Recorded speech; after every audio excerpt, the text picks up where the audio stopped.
Hello everyone, welcome to Magnet Brains. Myself Prateek Karn स्वागत करता हूं आपका अपने यूट्यूब चैनल मैग्नेट ब्रेन्स पर, जहां पर आपको मिलता है क्वालिटी कंटेंट, क्वालिटी एजुकेशन, वो भी बिल्कुल बाकायदा free of cost.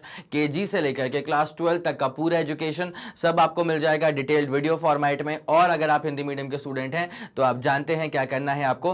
Magnet brains का हिंदी मीडियम चैनल भी है, जा करके सब्सक्राइब कर लीजिएगा और याद से, एकदम याद से नोटिफिकेशंस को ऑन कर लीजिएगा। ठीक है, इससे होता क्या है ना कि जैसे हिंदी मीडियम के चैनल पर कोई भी वीडियो अपलोड होगा, चाहे वो कोई लाइव क्लास हो, कोई लाइव अपडेट हो, कोई रिकॉर्डिंग हो, तो उसकी जानकारियां, उसकी नोटिफिकेशन सबसे पहले आप तक पहुंच जाएंगी। आप किसी भी कंडीशन में कुछ भी मिस आउट नहीं करेंगे। बस एक बात का आप खास ख्याल रखें कि हिंदी मीडियम के चैनल पर क्लास 6 से क्लास 12 तक का पूरा कंटेंट अवेलेबल है। कौन कौन से स्टेट बोर्ड्स हैं सर? एमपी बोर्ड है, बिहार बोर्ड है, यूपी बोर्ड है, राजस्थान बोर्ड है और दिल्ली बोर्ड है। और अगर आपको ई नोट्स या ई बुक्स चाहिए तो इसी वीडियो के डिस्क्रिप्शन में आपको एक लिंक मिलेगी, जाकर के आप चेकआउट करें, वहां से आप ई नोट्स और ई बुक्स भी बाकायदा अवेल कर सकते हैं। ठीक है, तो चलें अब जरा कहानी को शुरुआत देते हैं। Class 11 physics chapter 10 thermal properties of matter के अंदर अब जो हम पढ़ रहे हैं ना वो है न्यूटन्स लॉ ऑफ कूलिंग। ठीक है, अब जो हम पढ़ रहे हैं वो क्या है sir?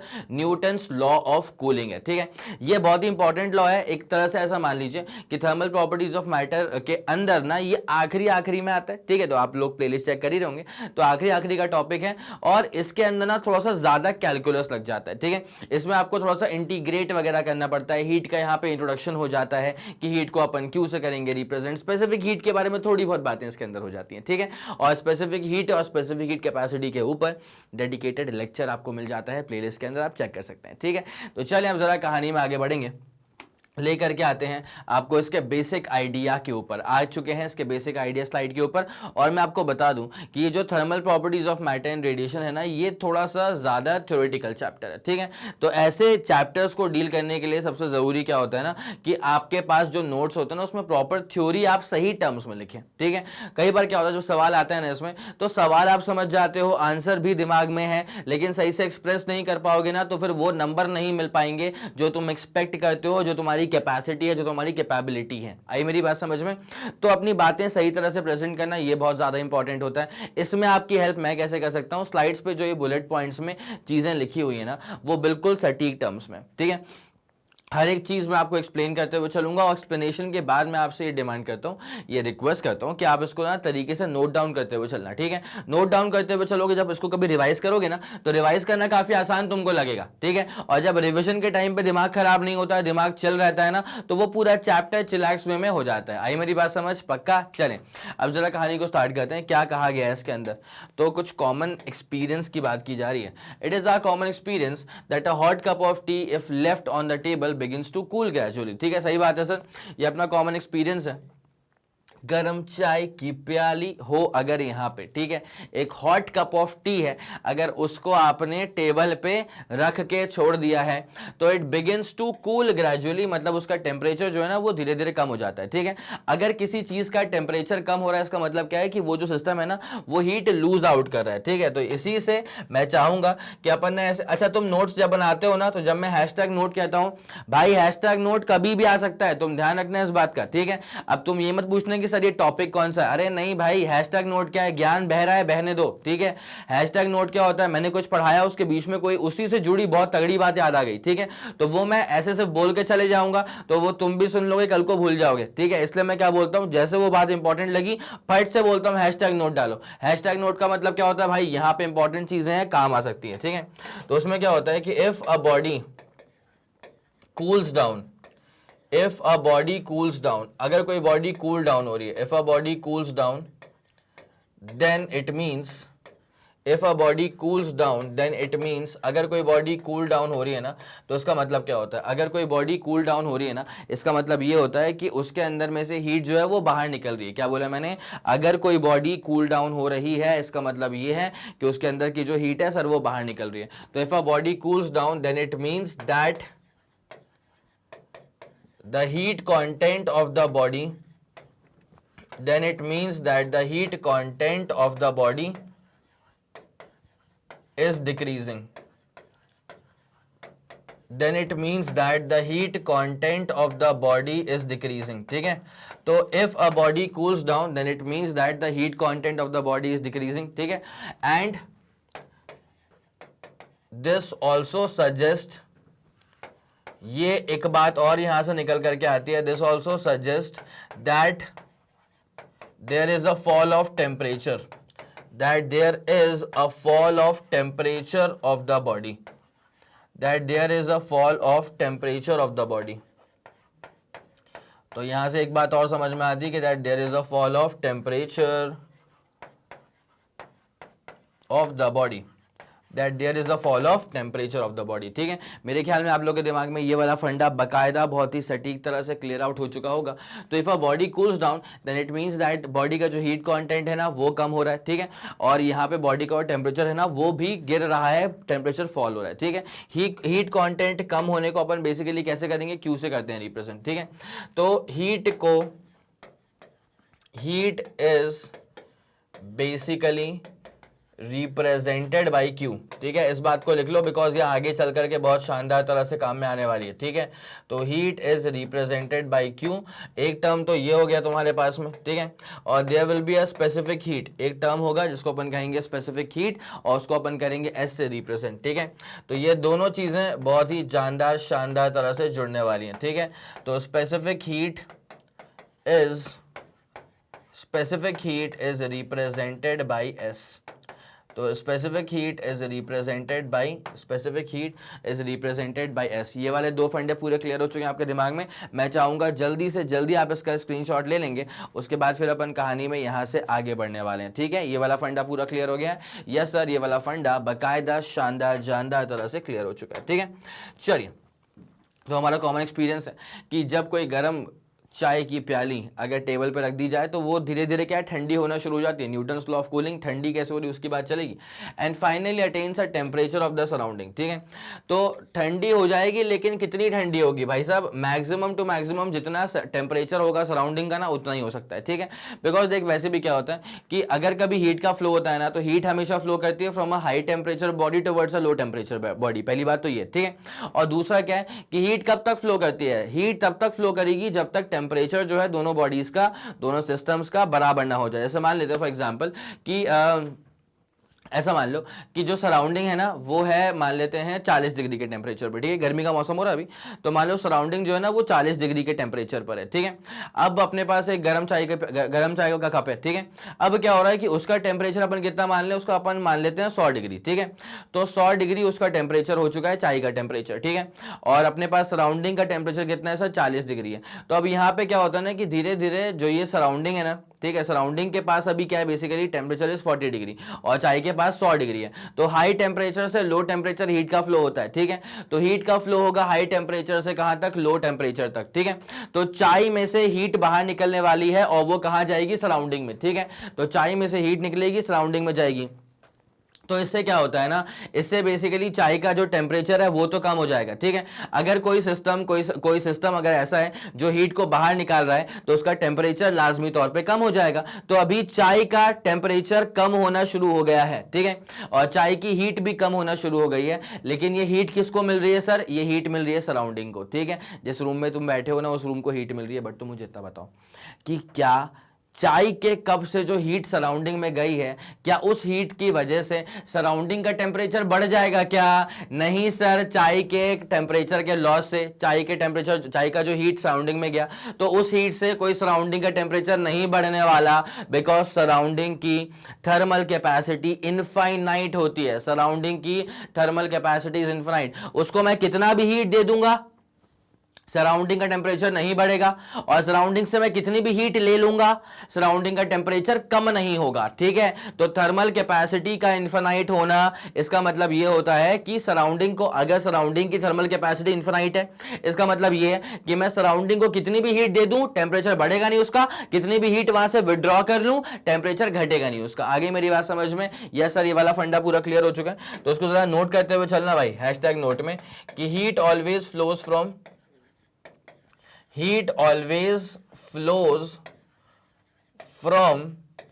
a body at high temperature. Heat always flows from a body at high temperature. Heat always flows from a body at high temperature towards a body at low temperature. ठीक है, heat always flows from a body at high temperature towards a body at low temperature. ठीक है, heat always flows from a body at high temperature towards a body at low temperature. मेरे ख्याल में आप लोगों के दिमाग में ये वाला फंडा बहुत ही जानदार शानदार तरह से क्लियर हो चुका है। ठीक है, अब देख क्या होता है, जैसे मान लेते हैं अपन कि टेम्परेचर ऑफ टी वो मान लेते हैं अपन, चलो 100 डिग्री सेल्सियस। ठीक है, और टेम्परेचर ऑफ सराउंडिंग वो मान लेते हैं अपन 40 डिग्री सेल्सियस। ठीक है, तो यहाँ पे क्या होता है, हीट का जो फ्लो होगा ना, हीट हमेशा फ्लो करेगी from high temperature to low temperature. ठीक है, तो चाय का हीट का लॉस होगा और सराउंडिंग में हीट इंजेक्ट होगी, गेन होगी। ठीक है, तो the cup of T loses heat and shows fall of temperature and shows decrease in temperature and shows decrease in temperature। लेकिन इसका मतलब ये नहीं है, देखो तो सराउंडिंग को इसने हीट तो दे दी। ठीक है, the heat is given to the surrounding। चाय के कप में जो हीट है ना वो कहाँ निकल गई, वो निकल गई सर बाहर और वो सराउंडिंग के पास चली गई। लेकिन इसका मतलब ये मत सोच लेना कि सराउंडिंग का टेम्परेचर बढ़ जाएगा, बिकॉज होता क्या है, सराउंडिंग की जो थर्मल कैपेसिटी वो इन्फिनाइट है। ठीक है, कितनी भी हीट दे दो टेम्परेचर नहीं बढ़ने वाला। ठीक है, तो अपन लिख देंगे कि बट यहां पे होता क्या है कि सराउंडिंग का आपने उसको हीट दे दिया है बट टेम्परेचर उसका बढ़ता नहीं है। ठीक है, but even by consuming a decent amount of heat, even by consuming a decent amount of heat, बड़ी इंपॉर्टेंट चीज है भाई, हल्के में ले मत लेना इस चीज को। ठीक है, इसको हल्के में ले मत लेना, एग्जाम्पल के साथ साथ लिखना बहुत जरूरी है, अदरवाइज कुछ नहीं चमकेगा तुम्हें। ठीक है, तो क्या बोला, but even by consuming a decent amount of heat, कौन कर रहा है कंज्यूम, सराउंडिंग। ठीक है, amount of heat by the surrounding, surrounding का टेम्परेचर जो है ना वो इंक्रीज नहीं होगा बिकॉज उसकी थर्मल कैपेसिटी बहुत ज्यादा होती है। ये वाला फंडा पूरा क्लियर हो गया है क्या, ये सब पूरा क्लियर हो गया है। जल्दी आप इसका स्क्रीनशॉट लेंगे, फिर आपको कहानी में आगे लेकर के चलते हैं। चलें फिर कहानी में आगे बढ़े। यस सर, यहाँ तक का फंडा बाकायदा पूरा क्लियर हो चुका है। तो यहाँ पे क्या था, but even by consuming a decent amount of heat by the surrounding, इसका टेम्परेचर बढ़ेगा नहीं। ठीक है, by even by consuming a decent amount of heat by the surrounding, its temperature remains almost the same, its temperature remains almost the same। इसका almost the same, इसका reason क्या है, because of its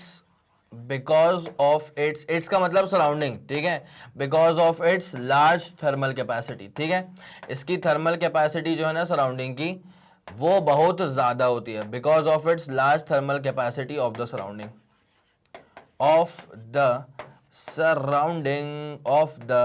surrounding. ठीक है, मेरे ख्याल से आपके दिमाग में ये वाला फंडा पूरा क्लियर हो चुका है। जल्दी से जल्दी आप इसका स्क्रीनशॉट लेंगे, उसके बाद फिर आपको मेन स्लाइड पर लेकर के चलते हैं। ठीक है, ये वाला फंडा पूरा क्लियर हो गया। यस सर, 3 2 1 रेडी गो, सुपर क्लियर, सुपर डन है सर। ठीक है, निपटा दें इसको, बिल्कुल सर। चलिए, ये अपना पूरा हो चुका है, done.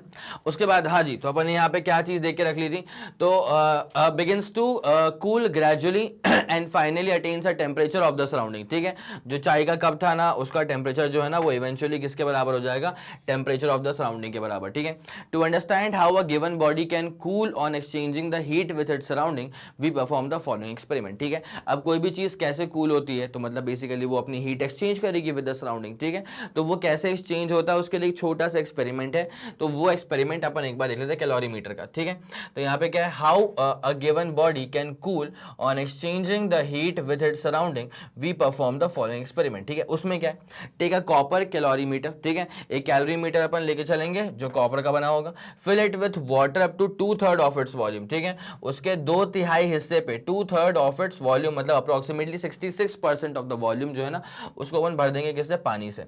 Place it in a wooden box, वो उसका स्ट्रक्चर होता है। ठीक है, ये अपने पास बना हुआ है, यहाँ पे इसका एक स्ट्रक्चर होता है, तो उसी स्ट्रक्चर के अनुसार कहा जा रहा है कि इसको अपन ना एक वुडन बॉक्स के अंदर प्लेस कर देंगे। उसके बाद fill the space between the calorimeter and the box with non conducting material to avoid loss of heat. ठीक है, तो यहाँ पे कैलोरीमीटर और उसके बाद जो वुडन बॉक्स था, तो कैलोरीमीटर और वुडन बॉक्स के बीच में कोई एक्सचेंज ऑफ हीट ना हो पाए, इसीलिए बीच में आइडियाबैटिक या फिर इंसुलेटिंग मटेरियल जो है ना वो भर दिया जाता है। ठीक है, इंसुलेटिंग मतलब नॉन कंडक्टिंग मटेरियल जिसमें से हीट पास नहीं हो पाए। यहां पर अपन इलेक्ट्रिकल कंडक्टिविटी की बात नहीं कर रहे हैं, यहां पर अपन बात कर रहे हैं थर्मल कंडक्टिविटी की। ठीक है, तो बीच में कोई ऐसे मटेरियल आप उसको स्टफ कर दीजिएगा जिससे क्या होता है ना कि हीट का फ्लो वहां पर बिल्कुल भी ना हो पाए। ठीक है, तो with non conducting material to avoid loss of heat from calorimeter.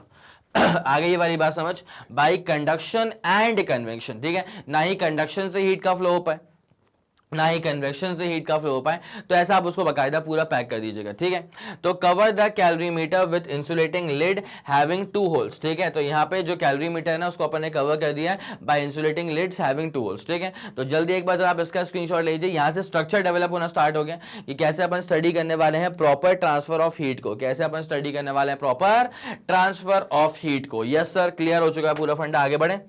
चलिए, फिक्स है थर्मोमीटर, इसकी बहुत जरूरत है भाई साहब।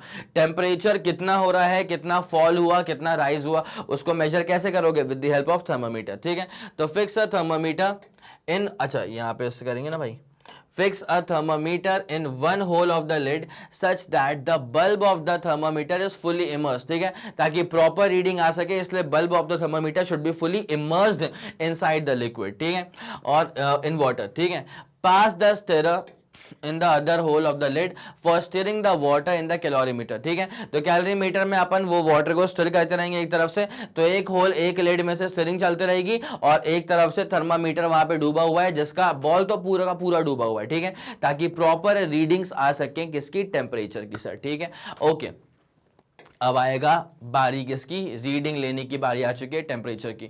Note the readings of the thermometer. अब अपन थर्मामीटर की रीडिंग्स यहां से मेजर करना स्टार्ट कर देते हैं। This reading T not is the temperature of the surrounding. ठीक है, जो टी नॉट है ना वो तुम्हारे पास सराउंडिंग का टेम्परेचर है। टी नॉट तुम्हारे पास में क्या है सर, टी नॉट है अपने पास में सराउंडिंग का टेम्परेचर। कोई दिक्कत वाली बात है क्या?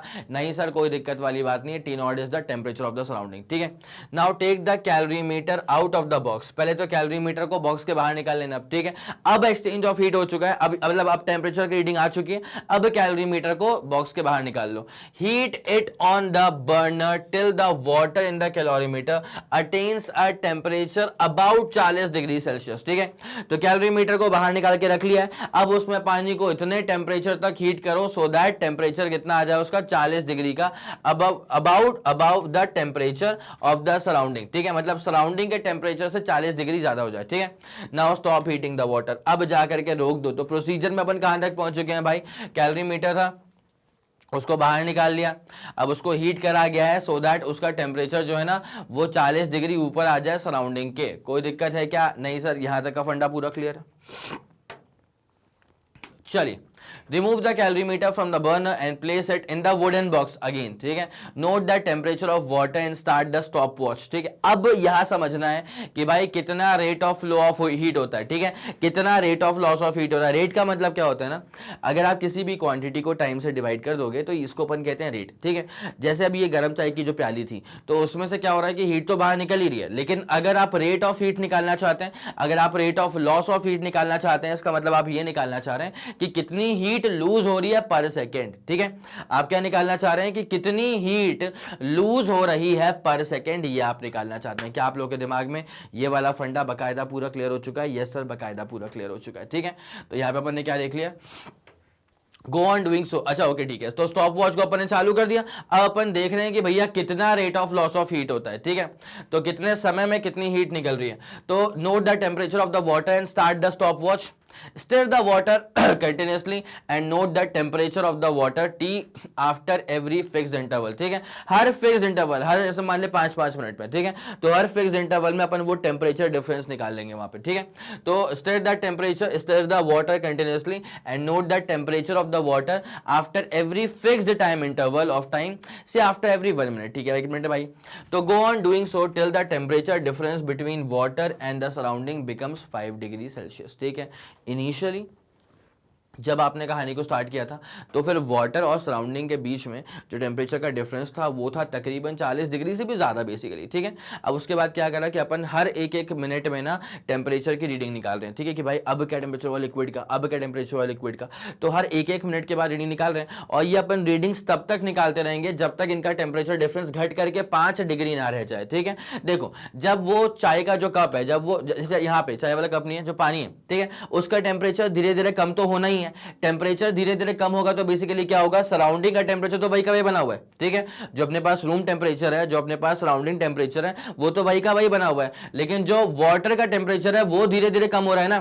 तो जैसे ये वाटर का टेम्परेचर कम होगा तो जो टेम्परेचर डिफरेंस है वो भी तो कम होना शुरू हो जाएगा, पक्का। तो जब कहानी को स्टार्टिंग दी गई थी तब सराउंडिंग और वाटर का temperature difference was approximately 40 degree के आसपास, ठीक है, 40 डिग्री से ज्यादा ही था बेसिकली। और उसके बाद इवेंचुअली क्या होने लगा कि टेम्परेचर डिफरेंस कम हो गया और कम हो गया और कम हो गया और कम हो गया। तो हर एक एक मिनट के अंतराल पे अपन चेक कर रहे थे। तो अब कब तक अपन को रीडिंग्स लेते हुए चलते हैं, जब तक टेम्परेचर डिफरेंस घट करके तकरीबन 5 डिग्री सेल्सियस ना रह जाए। ये वाली बात समझ में आ गई क्या? मैं चाहूंगा जल्दी आप इसका स्क्रीनशॉट लेंगे, उसके बाद फिर आपको कहानी में आगे लेकर के चलते हैं। ये वाला फंडा पूरा क्लियर है? यस सर, ये वाला फंडा बकायदा पूरा क्लियर। चलें फिर कहानी में आगे बढ़ें, कोई दिक्कत वाली बात तो नहीं है। यस सर, ये वाला फंडा पूरा क्लियर है। तो यहाँ पर अभी जिस एक्सपेरिमेंट की बात हो रही है ना, उसी एक्सपेरिमेंट के बेसिस पे न्यूटन्स लॉ ऑफ कूलिंग को जो है ना आगे बढ़ाया जाता है, ठीक है। तो चलें, तो अब जरा आगे बढ़ते हैं। तो वो तो पूरा सेटअप था बेसिकली, ठीक है।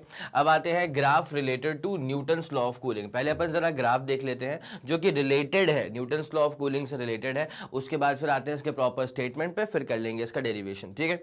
तो आप जरा समझते हुए चलेगा, न्यूटन्स लॉ ऑफ कूलिंग के अंदर बेसिकली हमें क्या समझना पड़ता है कि कोई भी अगर हॉट एंटिटी है, ठीक है, तो उसका जो rate of loss of heat होगा ना, वो किस चीज पर डिपेंड करेगा? बेसिकली टेम्परेचर डिफरेंस पर डिपेंड करता है। ये जो मैंने अभी कहा है ना, इसी को न्यूटन्स लॉ ऑफ कूलिंग भी कहा जाता है। तो बेसिकली मैंने रिवील कर दिया, ठीक है, कि अरे ये होता है न्यूटन्स लॉ ऑफ कूलिंग। तो आपका जो मेन फोकस होना चाहिए वो इस बात के ऊपर होना चाहिए कि आपको rate of loss of heat की स्टडी करनी है। किसकी स्टडी करनी है अपने को सर? अपने को स्टडी करनी है rate of loss of heat की स्टडी करनी है, ठीक है। कोई दिक्कत वाली बात नहीं है सर, इतना पूरा फंडा जो है वो बाकायदा पूरा क्लियर आउट हो चुका है, ठीक है। तो temperature difference of water and surroundings at various timings, यहां पे अपन क्या करेंगे, नोट करेंगे। क्या यहां पे देखो, रीडिंग्स नोट करनी पड़ेंगी तब जाकर के ग्राफ बनता है, ठीक है। आप लोग एक्सपेरिमेंट्स करते हैं जब लैब्स में, तो लैब में आप बेसिकली क्या करते हैं ना कि मल्टीपल रीडिंग, एक ही एक्सपेरिमेंट है, एक ही चीज है, एक ही प्रोसेस है, उसको कम से कम 3 से 5 बार आप रिपीट करते हैं, ठीक है। तो 3 से 5 बार करने पे 1-2 बार तो रीडिंग चलो फिर भी सेम आ जाती है, लेकिन बाकी जो 3-4 टाइम्स बचे हुए थे ना, उसमें रीडिंग कुछ अलग अलग रीडिंग्स आती हैं, ठीक है। अब क्या होता है, उन सारी रीडिंग्स को यूज करके then you plot a graph related to every almost every experiment, ठीक है। तो यहां पर भी क्या हो रहा है कि we have to note the temperature difference of water and the surrounding. एक बात मैं आपको क्लियर कर दूं, सिर्फ टेम्परेचर यहाँ मैटर नहीं करता, ठीक है। सिर्फ मैटर ऑफ कंसर्न जो है ना, वो सिर्फ टेम्परेचर नहीं है, वो ऐसा टेम्परेचर डिफरेंस, ठीक है। किसका सबसे ज्यादा यहाँ पे रोल होने वाला है? Not just temperature but temperature difference, ठीक है। किन दो चीजों के बीच का टेम्परेचर डिफरेंस? देखिए, एक तो लिक्विड का टेम्परेचर, ठीक है, और एक सराउंडिंग का टेम्परेचर। इन दोनों का टेम्परेचर डिफरेंस आपको लेके चलना पड़ता है, उसकी फिर यहाँ पे रीडिंग्स डेवलप होती है, ठीक है। तो यहाँ पे क्या करना पड़ेगा, नोट करना पड़ेगा temperature difference of water and the surrounding at various timings. अलग अलग टाइमिंग पे आपको टेम्परेचर डिफरेंस जो है ना, उसकी रीडिंग्स निकाल के रखनी पड़ेंगी, ठीक है। अब उसके बाद जो ग्राफ प्लॉट होता है ना, वो ग्राफ हमेशा देखो दो चीजों के बेसिस पे ग्राफ जो है वो प्लॉट होता है, ठीक है। एक एक्स एक्सिस पे यूजुअली आती है इंडिपेंडेंट क्वांटिटी, ठीक है, जो किसी पे डिपेंड नहीं कर रही है। जैसे कि यहाँ पे आप देख सकते हैं कि यहाँ पे एक्स एक्सिस पे आने वाला है टाइम। क्या आने वाला है सर यहाँ पे एक्स एक्सिस पे? टाइम, ठीक है। अब जरा टाइम के बारे में सोचो, time is purely an independent quantity. Time कहीं से लेकर के कहीं तक किसी और चीज पे डिपेंड नहीं करता है, ठीक है भाई। कोई चीज जैसे मान लो टेम्परेचर डिफरेंस है, टेम्परेचर डिफरेंस ज्यादा तेजी से बढ़ जाए या टेम्परेचर डिफरेंस कम हो जाए या फिर टेम्परेचर डिफरेंस कांस्टेंट हो जाए, कुछ भी हो जाए, ठीक है, टाइम को उससे 2 रुपए का फर्क नहीं पड़ने वाला भाई। टाइम तो बढ़ेगा ही ना, बढ़ेगा, वो तो बढ़ना ही बढ़ना है, ठीक है। तो time is a universal variable, ये हमेशा चेंज होता है, ये आपके हाथों में नहीं होता है, ठीक है। ये वाला फंडा समझ में आ गया क्या? यस सर आ गया, ठीक है। तो यूजुअली क्या होता है ना कि एक्स एक्सिस जो होता है, एक्स एक्सिस पे आप दरअसल इंट्रोड्यूस करवाते हो एक इंडिपेंडेंट क्वांटिटी को जो किसी पर डिपेंड नहीं करती, ठीक है। और वाई एक्सिस पे आप यूजुअली रिप्रेजेंट करते हो एक डिपेंडेंट क्वांटिटी को जो कि डिपेंड करती है ऑन दिस पर्टिकुलर वेरिएबल, ठीक है। तो यहाँ पे टेम्परेचर का जो डिफरेंस है, मैंने पहले भी कहा था, सिर्फ टेम्परेचर मैटर नहीं करने वाला, मैटर करने वाला है टेम्परेचर का डिफरेंस, ठीक है। क्या मैटर करने वाला है सर? टेम्परेचर का डिफरेंस मैटर करने वाला है, ठीक है। तो अपने पास वो रहेगा टेम्परेचर डिफरेंस, वाई एक्सिस पे, एक्स पे रहेगा टाइम। तो plot a graph between the temperature difference, we have to plot a graph between the temperature difference, बोले तो T minus T not and time, ठीक है। टेम्परेचर डिफरेंस और time के बीच में अपन एक बकायदा ग्राफ प्लॉट कर सकते हैं, ठीक है। तो we shall get a curve of the type as shown in the figure, ठीक है। जब हम यहाँ पे ना जो अपन एक्सपेरिमेंट की बात की थी अभी कैलोरीमीटर की, तो उसके रिस्पेक्ट में हम जब रीडिंग्स नोट करेंगे और टेम्परेचर डिफरेंस और टाइम के रिस्पेक्ट में जब हम रीडिंग्स को नोट करेंगे ना, तो बेसिकली हमारे सामने ऐसा कुछ ग्राफ जो है वो प्रस्तुत होने वाला है। कोई दिक्कत वाली बात है नहीं सर, ये वाला फंडा पूरा क्लियर है। From the graph we can conclude the following. पहली बात तो एक बात समझें, अगर आप इस ग्राफ को देख रहे हैं तो आपके दिमाग में पहली चीज जो आती है ना वो ये आती है कि यार टेम्परेचर डिफरेंस जो है ना वो टाइम के साथ साथ कम हो रहा है। क्या बात समझ में आती है? सबसे पहले कि यार टेम्परेचर डिफरेंस जो है ना वो टाइम के साथ साथ कम हो रहा है। जैसे जैसे टाइम आगे बढ़ रहा है वैसे वैसे आप देख सकते हैं कि टेम्परेचर डिफरेंस की जो वैल्यू है ना वो घटना शुरू हो गई है। फिर से बोल देता हूं, जैसे जैसे टाइम आगे बढ़ जाता है वैसे वैसे टेम्परेचर डिफरेंस की जो वैल्यू है वो लगातार घट रही है, लगातार डिक्रीज हो रही है। मेरे ख्याल से आप लोग के दिमाग में ये वाला फंडा बाकायदा पूरा क्लियर अच्छे से हो गया होगा। टाइम बढ़ेगा और टेम्परेचर डिफरेंस की जो वैल्यू है वो लगातार डिक्रीज हो जाएगी, ठीक है।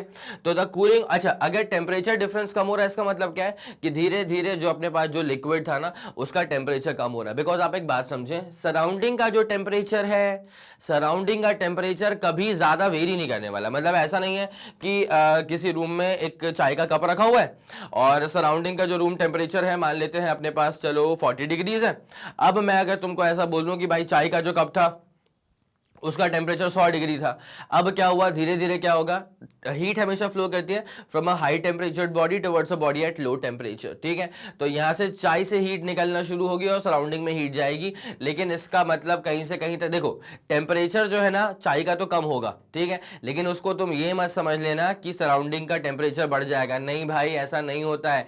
सराउंडिंग जो है इसकी थर्मल कैपेसिटी इन्फिनाइट है। मैं इस बारे में जिक्र कर चुका हूं तुमसे पहले भी कि जो सराउंडिंग है इसकी थर्मल कैपेसिटी इनफाइनाइट है। इससे आप कितनी भी अमाउंट ऑफ हीट दे दो इसका टेम्परेचर ज्यादा अमाउंट से राइज अप नहीं होता, ज्यादा वेरिएशन इसके टेम्परेचर में तो नहीं आने वाला है। आगे आपको मेरी बात समझ में? यस सर, ये वाला फंडा पूरा क्लियर, ठीक है। तो यहां पे क्या होता है ना कि the cooling of water depends upon the temperature difference end of water and that of the surrounding. भाई कितना जल्दी कूलिंग का प्रोसेस होगा, कितने जल्दी कितना ज्यादा कूलिंग का प्रोसेस होगा, ये दरअसल डिपेंड करता है ऑन द टेम्परेचर डिफरेंस, ठीक है। अच्छा पहली बात सर हम यहाँ पे कूलिंग की बात क्यों कर रहे हैं? भाई पहली बात तो ये न्यूटन्स लॉ ऑफ कूलिंग, नाम में कूलिंग आ रहा है। दूसरा क्या है ना कि आप देख पा रहे हैं कि धीरे धीरे क्या है समय के साथ साथ, ठीक है, जैसे जैसे समय बढ़ रहा है ना तो उसके साथ साथ जो टेम्परेचर डिफरेंस है ना वो लगातार घट रहा है, ठीक है ना। अगर टेम्परेचर डिफरेंस घट रहा है तो सराउंडिंग का जो टेम्परेचर सेम ही है। तो अब अगर देखो ये अपने पास लिक्विड का टेम्परेचर है, ठीक है, ये अपने पास में सराउंडिंग का टेम्परेचर है। सराउंडिंग का टेम्परेचर चेंज नहीं होगा लेकिन लिक्विड का टेम्परेचर धीरे धीरे कम हो रहा होगा। इसलिए मैं कह रहा हूं कि टेम्परेचर डिफरेंस कम हो रहा है। वही तो कहा गया इसके अंदर। देखो तो यहां पे ना जैसे तुम आगे जा रहे हो ना तो ग्राफ नीचे आ रहा है, ग्राफ नीचे आ रहा है मतलब टेम्परेचर डिफरेंस कम हो रहा है। तो अगर टेम्परेचर डिफरेंस कम हो रहा है इसका मतलब बेसिकली ये है कि लिक्विड का टेम्परेचर कम हो रहा है बिकॉज सराउंडिंग का टेम्परेचर तो कॉन्स्टेंट ही है। तो इवेंचुअली लिक्विड का टेम्परेचर कम हो गया ना, और अगर लिक्विड का टेम्परेचर कम हो जाता है तो इसी को तो कहा जाता है कि कूलिंग हो रही है। क्या क्या हो रही है यहाँ पे? लिक्विड की कूलिंग हो रही है। आप लोग को मेरे ख्याल से ये वाली बात समझ में आ गई होगी। तो जो पहला वाला पॉइंट है ना उसको एक्सप्रेस करने के लिए, उसको एक्सप्लेन करने के लिए मैं आपको एक बहुत ही उम्दा चीज यहाँ पे लिख करके बता रहा हूँ, ठीक है, कि with time, with passage of time, time जैसे जैसे पास हो रहा है तो विथ पैसेज ऑफ टाइम हो ये रहा है कि द टेम्परेचर डिफरेंस डिक्रीजेस, ठीक है, विथ पैसेज ऑफ टाइम हो ये रहा है कि द टेम्परेचर डिफरेंस डिक्रीजेस, ठीक है, जैसे जैसे समय बीत रहा है वैसे वैसे टेम्परेचर डिफरेंस जो है ना वो डिक्रीज हो रहा है, द टेम्परेचर डिफरेंस डिक्रीजेस, ठीक है। अब होता क्या है कि जो सराउंडिंग है उसका टेम्परेचर रिमेन्स मोर और लेस द सेम ओनली, ठीक है, तो अपन क्या बोल देंगे कि the temperature of the surrounding, अपन क्या बोल देंगे कि the temperature of the surrounding, अपन क्या बोल देंगे कि the temperature of the surrounding, the temperature of the surrounding remains more और less the same only, remains more or less the same only, the temperature of the surrounding remains more or less the same only। तो अगर surrounding का temperature मोर और less same ही है तो इसका मतलब इसके बावजूद अगर टेम्परेचर का डिफरेंस कम हो रहा है तो फिर बट श्योर है सर कि जो लिक्विड है ना उसका ही टेम्परेचर कम हो रहा होगा, ठीक है। तो this clearly suggest, this clearly suggest, this clearly suggests that the temperature, that the temperature of the liquid is decreasing, that the temperature of the liquid is decreasing. इससे सीधा साधा मतलब ये समझ में आता है कि लिक्विड का जो टेम्परेचर है ना वो डिक्रीज हो रहा है, इसी वजह से टेम्परेचर डिफरेंस जो है वो लगातार घट रहा है। मेरे ख्याल से आपको दिमाग में ये वाला फंडा पूरा क्लियर हो गया होगा। मैं चाहूंगा कि आप इसका एक उम्दा सा स्क्रीनशॉट लेंगे। हो गया, चलें आगे बढ़ें। तो अब जरा मेरी बात सुनते हुए चलना। जैसे मान ले क्या होता है कि हमने जब चेक करा ना तो टेम्परेचर ऑफ द लिक्विड था मान लिया 100 डिग्री, ठीक है, और temperature of the surrounding basically क्या था, ये मान लेते हैं सर 40 डिग्री के बराबर था, ऐसा अपन ने मान लिया। चलेगा आपको इतना पक्का? तो यहाँ पे कोई अगर पूछे कि what is the temperature difference तो आप कह सकते हैं कि सर 60 डिग्री का टेम्परेचर डिफरेंस है, ठीक है। अब क्या होता है कि यहाँ पे जो टेम्परेचर ऑफ द सराउंडिंग है ना दैट रिमेन्स मोर और लेस द सेम ओनली, लेकिन इसके बाद भी देखा गया कि टेम्परेचर डिफरेंस तो कम हो गया है। अगले पल टेम्परेचर डिफरेंस कुछ समय के बाद चेक करा तो कम हो गया, उसके कुछ समय के बाद चेक करा तो और कम हो गया, उसके कुछ समय के बाद चेक करा तो और कम हो गया, ठीक है। तो यहां पे अगर टेम्परेचर डिफरेंस लगातार कम हो रहा है, इसको अपन रिवर्स में चेक करते हुए चलेंगे, ठीक है। ऐसा देखा गया कि भाई टेम्परेचर डिफरेंस जो है ना वो तो लगातार कम हो रहा है। तो अगर सर टेम्परेचर डिफरेंस कम हो रहा है इसका मतलब क्या है, एक बात समझते हुए चलो, टेम्परेचर ऑफ द सराउंडिंग तो रिमेन्स मोर और less the same only, temperature of the surrounding remains more और लेस द सेम ओनली। तो भाई अगर टेम्परेचर डिफरेंस कम हो रहा है ना इसका मतलब बेसिकली क्या है कि लिक्विड का जो टेम्परेचर है ना वो कम हो रहा है। इसका मतलब ये है सर कि जो लिक्विड का टेम्परेचर है ना सर वो कम हो रहा है, ठीक है। तो किस में से 40 को माइनस करूंगा तो 50 बचेगा भैया 90 में से, ठीक है। उसके बाद किस में से 40 को माइनस करूंगा तो 40 बचेगा भाई 80 में से 40 को माइनस करना, ठीक है। किस में से 40 को माइनस कर, किस में से मतलब डिफरेंस अपने पास 30 आ रहा है तो अपने पास ही 70 बच जाएगा। कितना बचेगा 70। तो आप ये चीज देख रहे हैं कि temperature of the liquid goes on decreasing. आप यहां पर एक चीज बाकायदा देख रहे होंगे, आप लोग यहां पर एक चीज बाकायदा देख रहे होंगे कि temperature of the liquid is decreasing, ठीक है। तो temperature of the liquid is decreasing, temperature of the liquid is decreasing, ठीक है। लिक्विड का जो टेम्परेचर है ना वो लगातार डिक्रीज हो रहा है। तो और ये अपन ने कैसे यहां से फिगर आउट किया, बिकॉज यहां पे हमने देखा है कि टेम्परेचर का डिफरेंस भी डिक्रीज हो रहा है, ठीक है। यहां पे हमने क्या देख लिया है, यहां पे हमने देख लिया है कि टेम्परेचर डिफरेंस ऑल्सो डिक्रीजेस, ठीक है। यहां पे हमने क्या देख लिया है कि टेम्परेचर डिफरेंस, यहां पे हमने क्या देख लिया है कि टेम्परेचर डिफरेंस ऑल्सो डिक्रीजेस। यहाँ पे हमने क्या देख लिया सर, यहाँ पे हमने देख लिया है कि टेम्परेचर का जो डिफरेंस है ना दैट इज ऑल्सो डिक्रीजिंग। तो उसी को देख करके समझ में आ रहा है कि अच्छा ठीक है मोर और लेस सराउंडिंग का तो सेम ही टेम्परेचर है, तो मतलब लिक्विड जो है ना उसका टेम्परेचर कम हो रहा है। अब अगर लिक्विड का टेम्परेचर कम हो रहा है इसका मतलब उसमें से हीट बाहर निकल रही है, और अगर उसमें से हीट बाहर निकल रही है, लिक्विड में से हीट बाहर निकल रही है, इसका मतलब लिक्विड की कूलिंग जो है ना वो शुरू हो चुकी है, ठीक है। तो मैं इसमें यहाँ पे कहाँ लिख दूँ, एक काम करो तुम पहले इसका स्क्रीनशॉट ले लो, ये तुम्हारे पास में रफ डेटा है, ये डेटा अपन ने बना के रखा है तुम्हें एग्जाम्पल देने के लिए, ठीक है। आ गया समझ? तो अपन यहां पे क्या बोल देंगे, सिंस, यहां से हमें जो उम्दा बात समझ में आ रही है वो ये आ रही है कि since the temperature of the liquid is decreasing, since the temperature of the liquid is decreasing, since the temperature of the liquid is decreasing, liquid का temperature कम हो रहा है, therefore इसका मतलब क्या है, therefore it means that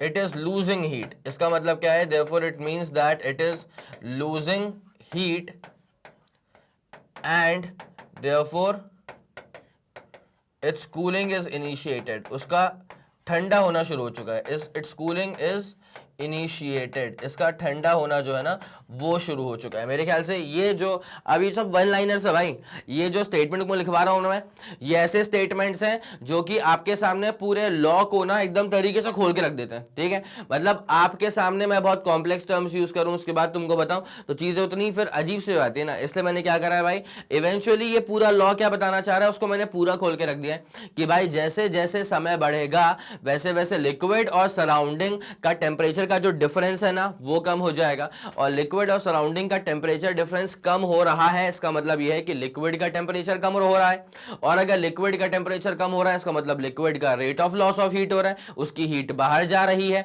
और liquid का टेम्परेचर कम हो रहा है तो वो ठंडा हो गया है, ठीक है। न्यूटन्स लॉ ऑफ कूलिंग के अनुसार भी यही चीज है। और अब जो ये सराउंडिंग में जो हीट ये दे रहा है ना, इससे कभी भी ये मत सोच लेना कि सराउंडिंग का टेम्परेचर तो बढ़ जाएगा, अरे सराउंडिंग का टेम्परेचर नहीं बढ़ेगा, बिकॉज सराउंडिंग की थर्मल कैपेसिटी इनफाइनाइट है। सराउंडिंग को मैं कितनी भी हीट दे दूंगा उसका टेम्परेचर बढ़ेगा नहीं, और सराउंडिंग से मैं कितनी भी हीट विड्रॉ करूंगा ले लूंगा उसका टेम्परेचर घटेगा नहीं, ठीक है। ये वन लाइनर समझ में आ गया क्या? मैं चाहूंगा जल्दी जल्दी जल्दी। अब सर ये वन लाइनर क्या है, मैंने ऐसे पूरा नीचे वर्टिकली लिख दिया ना, इसलिए ये 5 लाइनर बन चुका है ये लेकिन वन लाइनर ही, ठीक है। अब तुम मत बोलना सर ये तो 5 लाइनर है, अरे भाई वन लाइनर ही था, राइटिंग मेरी बड़ी है ना यार, ठीक है। ओके तो हमने क्या कंक्लूजन यहां से हम ड्रॉ कर सकते हैं, the cooling of water depends upon the temperature difference of water and that of the surrounding, ठीक है। पानी का जो ठंडा होने का जो पूरा फिनोमेना है ना, that depends on the temperature difference. अब ये बड़ी इंपॉर्टेंट चीज है भाई, वो भी डायरेक्टली प्रोपोर्शनल है, मतलब पानी कितना ज्यादा जल्दी ठंडा होगा ये इस बात पर भी डिपेंड करता है कि कितना ज्यादा टेम्परेचर डिफरेंस था, ठीक है। मतलब लिक्विड के टेम्परेचर में और सराउंडिंग के टेम्परेचर में कितना ज्यादा टेम्परेचर डिफरेंस था इस पर भी डिपेंड करता है। अगर टेम्परेचर डिफरेंस बहुत ज्यादा होगा तो rate of loss of heat भी बहुत ज्यादा होगा, ठीक है। This is all in accordance with Newton's law of cooling, और न्यूटन्स लॉ ऑफ कूलिंग को डेवलप करने के लिए, पूरा बनाने के लिए एक्सपेरिमेंटल सेटअप बड़ा इजी था भाई, ठीक है। एक सराउंडिंग में किसी एक लिक्विड को रख के रखा है अपन ने एट हाई टेम्परेचर, कैसे कैसे वो ठंडा हो रहा है, क्या उसका टेम्परेचर होते जा रहा है, उसको अपन ने मेजर किया टाइम के रिस्पेक्ट में, and we had a graph, ठीक है। आगे मेरी बात समझ में, पक्का आगे मेरी बात समझ। तो यहाँ पे क्या फंडा बैठता हुआ है कि भाई अगर सराउंडिंग और लिक्विड के टेम्परेचर्स के बीच में ज्यादा डिफरेंस होगा तो rate of loss of heat भी काफी ज्यादा होगा, ज्यादा हीट लूज हो जाएगी पर सेकेंड, ठीक है। और अगर ज्यादा हीट लूज हो रही है पर सेकेंड तो वो सिस्टम जो है वो ठंडा जल्दी हो जाएगा, ठीक है। तो द कूलिंग ऑफ वाटर अरे अरे अरे अरे अरे अरे The cooling of water depends upon the temperature difference of water and that of the surrounding, ठीक है। मैं स्टार्टिंग से बोले जा रहा हूं कि सिर्फ टेम्परेचर मैटर नहीं करता है, जो मैटर करता है वो होता है टेम्परेचर का डिफरेंस, ठीक है। यस ये वाला फंडा पूरा क्लियर है। The cooling of water depends upon the temperature difference of water and that of the surroundings, ये वाली बात clear. Now the rate of cooling of water, ठीक है। Rate of cooling of water का बेसिकली मतलब क्या होता है, देखो अगर ये वाटर जो है ना, अगर ये कूल डाउन हो रहा है इसका मतलब ये है कि इसका टेम्परेचर कम हो रहा है, ठीक है। और इसका टेम्परेचर कम हो रहा है इसका मतलब टेम्परेचर डिफरेंस आल्सो कम हो रहा है। तो अगर टेम्परेचर डिफरेंस कम हो रहा है मतलब इवेंचुअली कहने का मतलब है कि ठंडी हो रही है वो चीज, ठीक है। तो कितनी ठंडी होगी पर यूनिट टाइम, इसको बोलते हैं अपन रेट ऑफ कूलिंग, ठीक है। कितनी ठंडी होगी पर यूनिट टाइम, इसको अपन बोलते हैं रेट ऑफ कूलिंग, ठीक है। तो इसमें ऐसा है कि इफ टेम्परेचर डिफरेंस डिक्रीजेस, इसमें सिंपल सी बात है कि इफ टेम्परेचर डिफरेंस डिक्रीजेस, अगर टेम्परेचर डिफरेंस डिक्रीज होगा then if temperature difference decreases then इसमें बेसिकली क्या होता है कि सिस्टम जो है ना वो कूल होना स्टार्ट हो जाएगा। If temperature difference decreases then the system starts cooling up, then the system starts to cool, then the system starts to cool and this difference in temperature per unit time, ठीक है। and this difference in temperature per unit time is called as rate of cooling, and this difference in temperature and this difference in temperature per unit time, and this difference in temperature per unit time is rate of cooling, and this difference in temperature per unit time is basically called as the rate of cooling. तो यहाँ पे delta T change in temperature upon delta T change in time. आगे मेरी बात समझ, ये वाला फंडा पूरा क्लियर हो गया है क्या? दिस डेल्टा टी का मतलब क्या हो जाएगा sir? This is the difference in temperature. ये वाला delta T basically stands out for difference in temperature. ये वाला delta T basically stands out for difference in temperature. और ये नीचे वाला जो डेल्टा टी है, this basically stands out for change in the time. This delta T basically stands out for change in the time. This delta T stands out for change in the time, change in the temperature. ठीक है, मेरे ख्याल में आप लोगों के दिमाग में ये वाला फंडा ही पूरा क्लियर हो चुका होगा। जल्दी से जल्दी आप इसका स्क्रीनशॉट लेंगे, फिर आपको कहानी में आगे लेकर के चलते हैं। ये वाला फंडा पूरा क्लियर है? यस सर, बाकायदा पूरा क्लियर। ठीक है, रेट ऑफ कूलिंग हो चुकी। तो the rate of cooling is high in the beginning and decreases continuously as the temperature of the water falls. ठीक है, तो जो रेट ऑफ कूलिंग है ना, वो स्टार्टिंग में तो बहुत ज्यादा होती है। ठीक है, अब बताओ एक बात, स्टार्टिंग में रेट ऑफ कूलिंग बहुत ज्यादा क्यों है? क्योंकि सर स्टार्टिंग में टेम्परेचर डिफरेंस बहुत ज्यादा है ना। मैंने वही तो कहा था कि कोई भी सिस्टम कितनी ज्यादा जल्दी जल्दी हीट बाहर निकालेगा, ये इस बात पर डिपेंड करता है कि टेम्परेचर डिफरेंस कितना ज्यादा है उस सिस्टम और सराउंडिंग के बीच में। ठीक है, तो स्टार्टिंग में क्या हुआ था कि सिस्टम बहुत गर्म था, सराउंडिंग तो अपना नॉर्मल टेम्परेचर पे, ठीक है, एकदम ये कूल मतलब नॉर्मल रहता है। ठीक है, अब क्या होता है कि यहाँ पे ना इनिशियली अगर चेक किया जाए तो there is a huge temperature difference. ठीक है, नाउ अब मेरी बात सुनते हुए चलेगा, अगर आपके पास टेम्परेचर डिफरेंस बहुत ज्यादा है तो rate of loss of heat बहुत ज्यादा होता है, फिर ज्यादा हीट निकल जाती है पर सेकेंड। ठीक है, तो अगर टेम्परेचर डिफरेंस बहुत ज्यादा है तो rate of loss of heat भी बहुत बहुत बहुत ज्यादा हो जाएगा। ठीक है, इसलिए यहाँ पे लिखा है कि द रेट ऑफ कूलिंग, अब हीट बाहर निकल गई, इसका समझ जाया करो, हीट अगर बाहर निकल गई इसका मतलब क्या है कि वो कूल डाउन होना शुरू हो चुका है। ठीक है, तो यहाँ पे क्या है, the rate of cooling is high in the beginning. Starting में अगर चेक किया जाए तो रेट ऑफ कूलिंग बहुत ज्यादा है, स्टार्टिंग में अगर चेक किया जाए ना तो रेट ऑफ कूलिंग बहुत ज्यादा है। ठीक है, and decreases continuously as the temperature of the water falls. ठीक है, अब उसके बाद वो जो रेट ऑफ कूलिंग है ना, मतलब जो हीट निकलने की जो प्रक्रिया है वो धीरे धीरे क्या है, कम हो जाती है। क्यों कम हो जाती है भाई? बिकॉज मैंने स्टार्टिंग से कहा था कितना rate of loss of heat होगा, that depends on the temperature difference. ठीक है, अब जैसे जैसे ठंडा होना शुरू हो गया तो फिर टेम्परेचर डिफरेंस कम हो गया ना भाई, और जब टेम्परेचर डिफरेंस कम हो जाएगा तो rate of loss of heat भी कम हो जाएगा। ठीक है, अब थोड़ी थोड़ी हीट निकल रही है पर सेकेंड, थोड़ी थोड़ी हीट निकल रही है पर सेकेंड। आई मेरी बात समझ में? तो वही चीज है कि and this rate of cooling basically decreases as the temperature of the waterfalls. Temperature कम हो गया, टेम्परेचर डिफरेंस कम हो गया, टेम्परेचर डिफरेंस कम हो गया तो रेट ऑफ कूलिंग कम हो गई। ठीक है, तो वही चीज यहाँ पे मैंने आपको बताई थी स्टार्टिंग में, जो कि मेरे ख्याल से आप लोगों को समझ में आ गया होगा। ये सब जो हमने अब तक पढ़ा, सब सब सब ठीक है, जो भी हमने अब तक के लेक्चर में परसेप्शन क्लियर किया है ना, वही चीज दरअसल अच्छे शब्दों में लिख दी जाएगी ना। तो वैसे अपन ने बात तो अच्छे शब्दों में ही करी है, लेकिन और क्या एकदम जमा करके लिख दिया जाएगा, हीरे मोती ला के लिख दिया जाएगा ना, तब जा करके ये बन जाता है न्यूटन्स लॉ ऑफ कूलिंग। ठीक है, तो मैं वही कहता हूं हमेशा भाई, इस तरह के चैप्टर्स में ना परसेप्शन क्लियर करना बड़ा इंपॉर्टेंट है। ठीक है, इतनी सी बात है कि rate of loss of heat depend करता है टेम्परेचर डिफरेंस के ऊपर, लेकिन इस बात को समझाने के लिए मैंने आपके सामने बहुत सारे तरीके यूज किए। ठीक है, मैं उम्मीद कर रहा हूं कि आपको ये सारी बातें जो है ना वो बकायदा समझ में आ रही होंगी। एक बार समझ जाओ, एक लेक्चर देखो, समझ जाओ, भले ही लेक्चर की लेंथ अगर लंबी भी लगे ना तो वो इसलिए लंबी होती है बिकॉज के अंदर एक्सप्लेनेशन बहुत ज्यादा होता है। ठीक है, बिकॉज हम ये एक्सपेक्ट करके नहीं चलते हैं कि अरे इसको सब आता होगा यार, इतना तो 11th में आ गया, इतना तो आता होगा। अरे अगर यही सोच के अगर चलेंगे ना तो फिर तो कोई लेक्चर आपकी ऐसे जहनी तौर पर हेल्प नहीं कर पाएगा। आप समझ रहे हैं मेरी बात? तो जब भी टीचर्स आपको पढ़ाते हैं ना तो वो सोचते हैं कि अरे इसे कुछ नहीं आता। ठीक है, रुको रुको रुको, मैं बताता हूं, उस इंटेंट से पढ़ाते हैं, तब जाकर के क्या होता है ना कि जो पूरी बात है वो मेरे ख्याल में आप तक पहुंच पाती है। ठीक है, तो यहाँ पे अब जो हमने चीजें पढ़ के रख ली है ना, यही जाकर के इवेंचुअली अच्छे से जुड़ जाएंगी इन न्यूटन्स लॉ ऑफ कूलिंग। ठीक है, तो मैं चाहूंगा कि जल्दी आप इसका स्क्रीनशॉट लेंगे, फिर आपको अगले वाले स्लाइड पर लेकर के चलते हैं। ये वाला फंडा पूरा क्लियर है क्या? यस सर, ये वाला फंडा तो बाकायदा क्लियर हो चुका है। ठीक है, चलें निपटा दें इसको।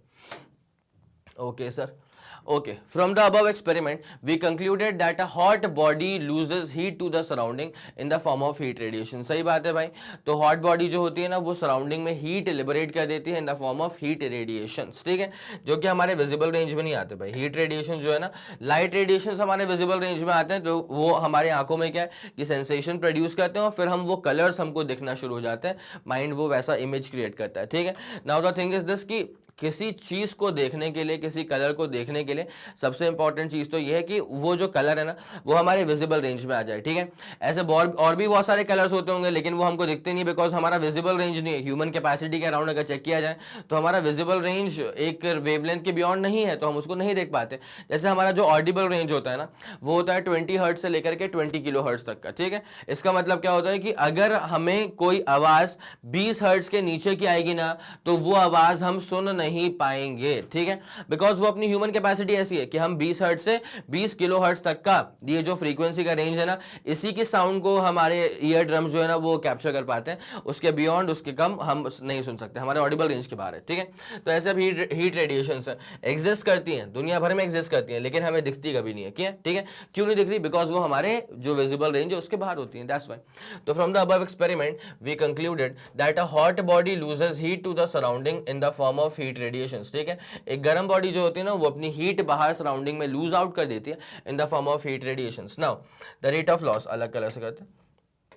The rate of loss of heat depends on the temperature difference between the body and the surrounding. ठीक है, जो rate of loss of heat होता है ना वो depend करता है between the temperature difference on the temperature difference between the body and the surrounding. इस बात का खास ख्याल रखना कि rate of loss of heat is directly proportional to depends on the temperature difference, nothing else. ठीक है, तो Newton made a detailed study. अब यहाँ से न्यूटन का जिक्र होना शुरू हो चुका है. तो Newton made a detailed study of the rate of loss of heat by a hot body and temperature difference between the body and the surrounding. Starting से कह रहा हूँ, बार बार कह रहा हूँ कि सिर्फ टेम्परेचर मैटर नहीं करता. ठीक है, मैटर करता है टेम्परेचर का डिफरेंस. ठीक है, हीट के फ्लो के लिए भी क्या मैटर करता है? टेम्परेचर का डिफरेंस. हीट हमेशा फ्लो करता है from high temperature body towards a low temperature body. इस बात का भी आप खास ख्याल रखें. ठीक है, तो Newton made a detailed study of the rate of loss of heat by hot body and rate of loss of heat bye by a hot body and temperature difference between body and the surroundings. ठीक है, and formulated a law known as Newton's law of cooling. जो अब तक बात करी है उसी को तरीके से शब्दों में पिरो के लिख दिया होगा, बेहतरीन शब्दों में पिरो के लिख दिया, उसे कहेंगे अपन न्यूटन्स लॉ ऑफ कूलिंग. ठीक है, अभी आपको दिखाता हूँ क्या है न्यूटन्स लॉ ऑफ कूलिंग. पहले मैं चाहूंगा कि आप पहले एक दफा यहाँ तक का तो स्क्रीनशॉट ले लें. यस सर, यहाँ तक का स्क्रीनशॉट तो बाकायदा क्लियर है. चलें, अब आते हैं स्टेटमेंट के ऊपर. What is the statement of Newton's law of cooling. ठीक है, तो भाई अब तक जो बता दिया उसी पर बेस चीजें हैं, पर दिल तो पहले से बना लो क्योंकि है बड़ी इंपॉर्टेंट चीज. ठीक है, दिल तो पहले से बना लो क्योंकि है ये बहुत ही ज्यादा इंपॉर्टेंट चीज. ठीक है, अब जरा चेक करें क्या बोला गया है इसके अंदर. तो ये कहा गया Newton's law of cooling states that the rate of loss of heat, वही तो होता है वही तो होता है न्यूटन्स लॉ ऑफ कूलिंग पे लाने से पहले तुम्हें मैंने इसके बारे में हर चीज बता दी है ना. तो अभी ये महज 4-5 लाइंस हैं और कुछ ज्यादा नहीं है. एक आध चीज एक्स्ट्रा देखने को मिल जाएगी, उसके बियॉन्ड कुछ नहीं. ठीक है, तो Newton's law of cooling states that, बताओ भाई जो हमें नहीं पता वो बताओ.